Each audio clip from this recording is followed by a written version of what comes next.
Smolder, the fiery fledgling! Long before the lands that would become Camavor were named, dragons dwelt there. Once mortals arrived, conflict followed. The strife was only quelled when the first king of Camavor humbled himself before the dragon matriarch, bending the knee and pleading with her to lend her great strength to his armies and all his dreams of empire.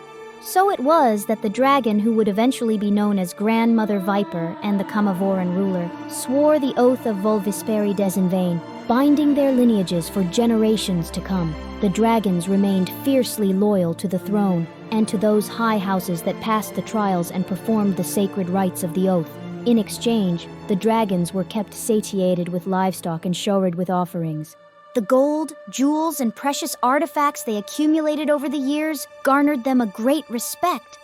And those brazen enough to cross the dragons would pause at the thought of their own fortunes being reduced to molten slag and wind-blown ash.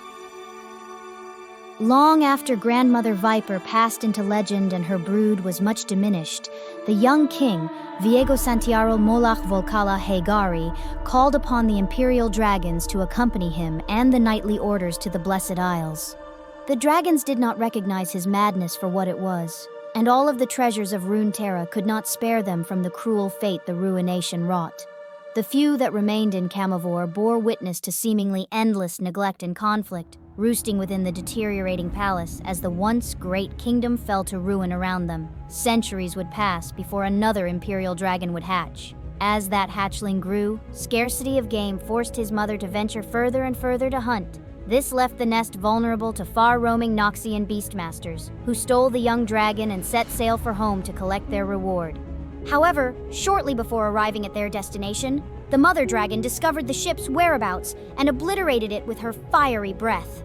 In the chaos, the hatchling was swept away, borne by the current to a nearby island off mainland Noxus. Scared, alone, and hungry, the hatchling employed his mother's lessons to hunt small prey in this strange environment.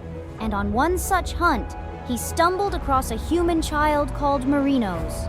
The boy would go on to name his new friend Smolder, and as the young dragon's ability to communicate grew, their friendship flourished, but remained a secret. The boy feared that if anyone else were to discover Smolder, he'd be taken to the mainland and sold to the highest bidder. As time passed, the boy grew into a man, one with responsibilities that seldom allowed for the playtime Smolder had grown so fond of. And so, in an effort to amuse himself, Smolder decided he'd learn to breathe fire like the dragons in Marinos' stories. After many attempts, instead of sneezing sparks as he'd done countless times before, flames burst forth. And in his excitement over this new development, Smolder failed to notice the fire spreading until it had engulfed the forest canopy. Suddenly, louder than a hunting horn, louder than thunder, a roar unlike any other rang through the air as a massive dragon approached. Having been drawn by the rising smoke, Smolder's mother swept down to embrace her child lovingly, as if they never parted. Carried away from the growing inferno by the scruff of his neck, Smolder soared, his first time experiencing the world as dragons should.